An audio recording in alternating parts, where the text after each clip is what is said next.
Yo, this is the Scarcity Studios YouTube channel. Please don't forget to like, comment, share and subscribe. And our sponsors at Alpha Claims and Hire Birmingham, the leading and best accident management company. Get a replacement car anywhere in 1 hour. I really appreciate you joining me today, and this story comes from Kent. An organised crime gang fell apart on the 17th of April 2020 when one of their couriers was arrested with 20 kilos of cocaine that police estimated to be worth £2 million.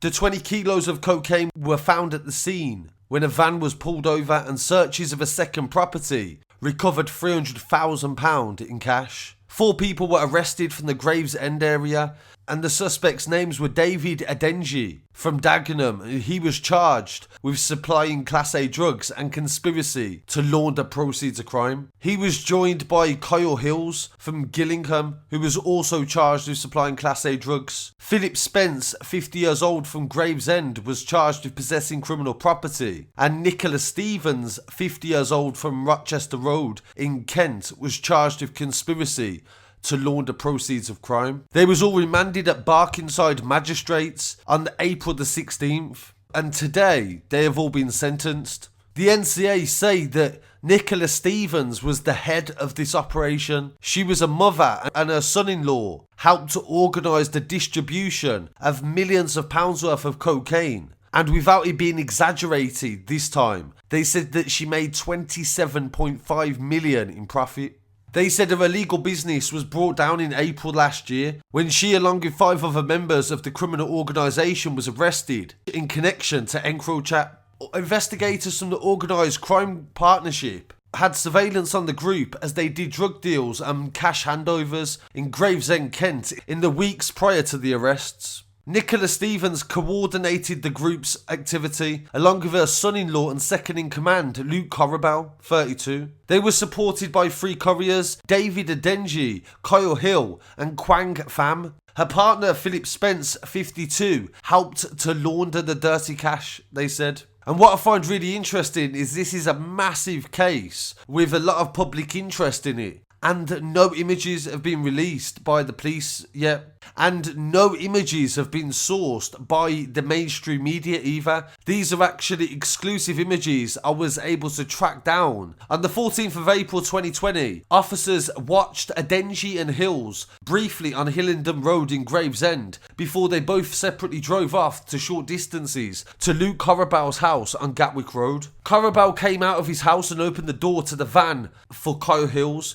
who then transferred a large box from his own van to Corabell's. Officers then moved in and detained Hills, but Corabell fled from the scene on foot. The box was seized from the van and found to contain 20 kilos of cocaine. A further 4 kilos are found under the floorboards inside the house. Adenji also attempted to drive away, but was stopped and arrested a short time later. Stevens and Spence were arrested at their home on Rochester Road, and officers seized £200,000 in cash, Encro phones, a money counting machine, and drug dealing paraphernalia.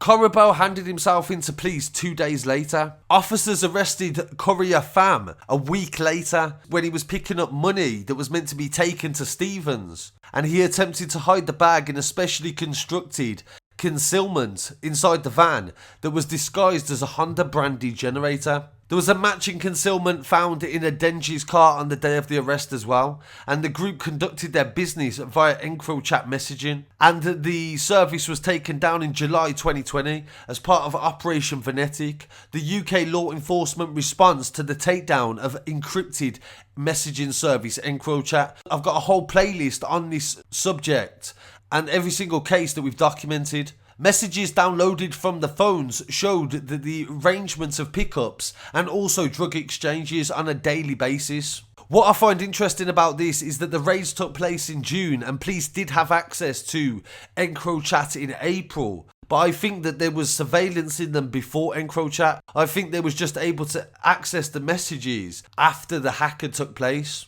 Which is even more interesting because police started to focus on Encrochat because of the amount of criminals that they found with the devices. Police gained access to their chats, which would have been similar to WhatsApp, but they would use usernames, and Luke Corabell's name was Dreamwalker. And in one message he said, "Do you want me to take the money to mom?" referring to Stevens. In another exchange that was sent during lockdown, Stevens, whose name was Avocadova Mouth, tells Adenji, aka Power Royal, "I'm going to look online and buy you all high vises and make you look like workers." Following Adenji's arrest, Stevens received a message telling her to stay inside. It said they got Royal, in brackets Adenji. She replied, "Who, the police?" And they said, "Yes, stay in, hide money." Investigators were able to find evidence that in total, the group were involved in the movement of over 786 kilos of cocaine and £5 million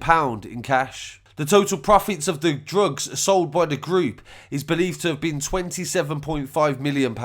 Yesterday, on the 23rd of the 7th, 2021, at Woolwich Crown Court, the jury found Nicola Stevens guilty of conspiracy to supply cocaine and also money laundering. Her partner Spence was convicted of money laundering, so they didn't associate him to any of the drug dealing. They were both sentenced to 15 years and 9 months, and the other 4 members of the group had already pled guilty to conspiracy to supply Class A drugs and money laundering on various dates. They were each sentenced to 7 and 8 years in jail, but on the 30th of April 2021, a judge deemed them sentences too lenient and increased them as follows. Luke Corabel got 8 years and 3 months, and it was then increased to 13 years. Courier Pham got 7 years and 2 months, and it was increased to 12. Adenji got 8 years and 3 months, and that was increased to 13. And Hills got 7 years and 3 months, and that was increased to 11. John Coles from the NCA said, "This targeted investigation conducted by the NCA and Met Police has taken out an entire organised crime group that was responsible for distributing massive amounts of Class A drugs throughout London and the home counties. Today's convictions mean the last remaining members of the group, aka Stevens and Spence, will join the rest of the criminal family behind bars. Stopping this group's actions will bring a massive impact to the supply of Class A drugs in the local area. And tackling violence on the streets of London remains an absolute top priority."